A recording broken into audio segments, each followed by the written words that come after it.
बिस्मिल्लाहिर्रहमानिर्रहीम। आज हमारा जो टॉपिक है दैट इज थर्मोकपल और इसके मेन जो 15-20 एमसीक्यूज है वो आज हम डिस्कस करेंगे स्पेशल फॉर ईटा एंड एमडीके।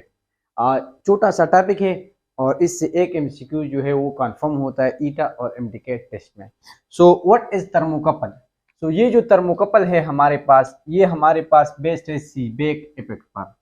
इस इफेक्ट ये इफेक्ट हमें कहता है कि जब हमारे पास जो है दो मटेरियल्स हो और दोनों डिफरेंट हो, एक जंक्शन जो है उसका हॉट हो दूसरा कोल्ड हो, तो इसकी वजह से एक ईएमएफ प्रोड्यूस होगा। उस इफेक्ट को हम क्या कहते हैं?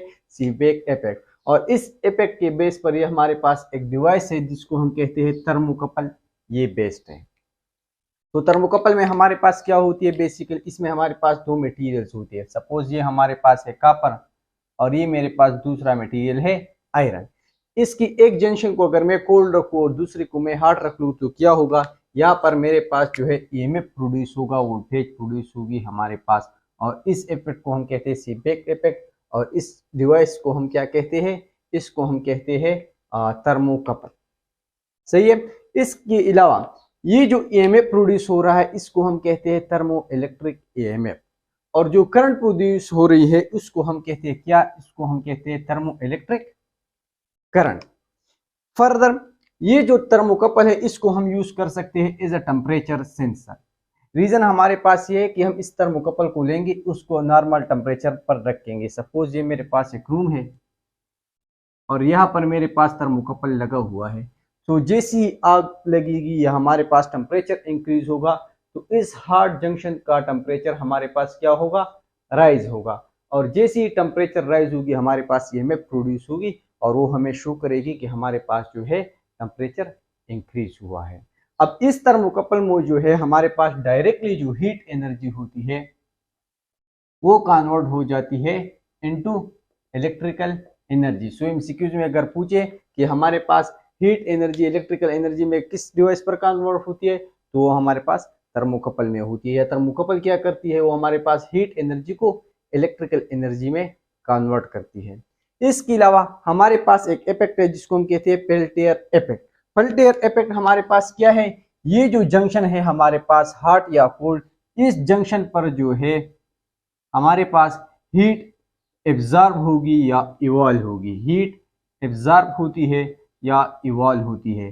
तो इस प्रोसेस को, इस इफेक्ट को हम क्या कहते हैं? Peltier effect. Peltier effect is the effect at which the heat is produced और absorb at the junctions of thermocouple. So ये आप लोग याद रखें। इसके अलावा ये जो ईएमएफ प्रोड्यूस होती है, ये ईएमएफ हमारे पास डिपेंड करेगी नेचर ऑफ मटेरियल पर। अगर हमारे पास कॉपर और आयरन है तो इसके लिए ईएमएफ की जो वैल्यू एक होगी, और अगर इस मटेरियल्स को हम चेंज करेंगे तो ईएमएफ की वैल्यू हमारे पास क्या होगी? चेंज होगी। ये आप लोग याद रखें। अब ये जो ईएमएफ प्रोड्यूस हो रही है, याद रखें कि हमारे पास टेम्परेचर डिफरेंस की वजह से प्रोड्यूस हो रही है। इस वजह से अगर मैं टेम्परेचर इंक्रीज करता हूं तो हमारे पास ईएमएफ प्रोड्यूस होगा। और ये हमारे पास इक्वेशन है between the EMF and temperature. ये देख ले, ईएमएफ हमारे पास डायरेक्टली प्रोपोर्शन है alpha T plus half B T की स्क्वायर। और ये तब होगा जब ये कोल्ड जंक्शन जो है इसको हम 0 डिग्री सी पर रखेंगे, तो फिर जो है ईएमएफ इस टी हॉट जंक्शन की टेम्परेचर पर इस तरह डायरेक्टली डिपेंड करेगा। ये अल्फा और बीटा जो है हमारे पास थर्मो इलेक्ट्रिक कांस्टेंट्स हैं।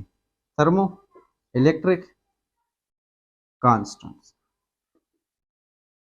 सो अगर हम टेम्परेचर को इंक्रीज करते हैं तो टेम्परेचर की इंक्रीज की वजह से क्या होगा? हमारे पास ईएमएफ इंक्रीज होगा। सो याद रखिए, if we increase the temperature तो ईएमएफ हमारे पास जो प्रोड्यूस हो रही है वो इंक्रीज होगी। अब एक वक्त आता है जब हम टेम्परेचर इंक्रीज करते हैं तो उसके बाद हमारे पास फिर ईएमएफ इंक्रीज नहीं होगी। उस टेम्परेचर पर ईएमएफ की वैल्यू मैक्सिमम होती है। सो जिस टेम्परेचर पर ईएमएफ की वैल्यू मैक्सिमम होती है उस टेम्परेचर को हम क्या कहते हैं? उसको हम कहते हैं न्यूट्रल टेम्परेचर। सो न्यूट्रल टेम्परेचर हमारे पास क्या है?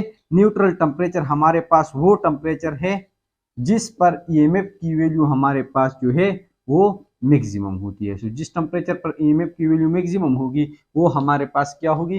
न्यूट्रल टेम्परेचर होगी। अब इस टेम्परेचर को मैं डिक्रीज करता हूं तो ईएमएफ की वैल्यू हमारे पास क्या होगी? ईएमएफ की वैल्यू डिक्रीज होगी। अब एक टेम्परेचर उस वक्त एक टेम्परेचर आता है जिस पर ईएमएफ की वैल्यू मिनिमम होगी, तो उस टेम्परेचर को हम कहते हैं TI यानी इन्वर्जन टेम्परेचर। सो इन्वर्जन टेम्परेचर हमारे पास क्या है, ये वो टेम्परेचर है जिस पर EMF की वैल्यू हमारे पास 0 होती है या मिनिमम होती है। सही है। अब इसके अलावा एक पॉइंट और याद रखें कि ये जो न्यूट्रल टेम्परेचर है हमारे पास, ये हमारे पास कोल्ड जंक्शन पर डिपेंड नहीं करता। This is independent of cold junction. ये एंट्री टेस्ट में बहुत दफा आया है और आगे भी आएगा। सो ये आप लोग याद रखिए कि कोल्ड जंक्शन पर न्यूट्रल टेम्परेचर जो है डिपेंड नहीं करता। तो ये हमारे पास था थर्मोकपल और इसकी मेन कुछ MCQs थे। So this was all about today. और नेक्स्ट टॉपिक जो है वो हम करेंगे, that will be Kirchhoff's current law and Kirchhoff's voltage law. Thank you for today.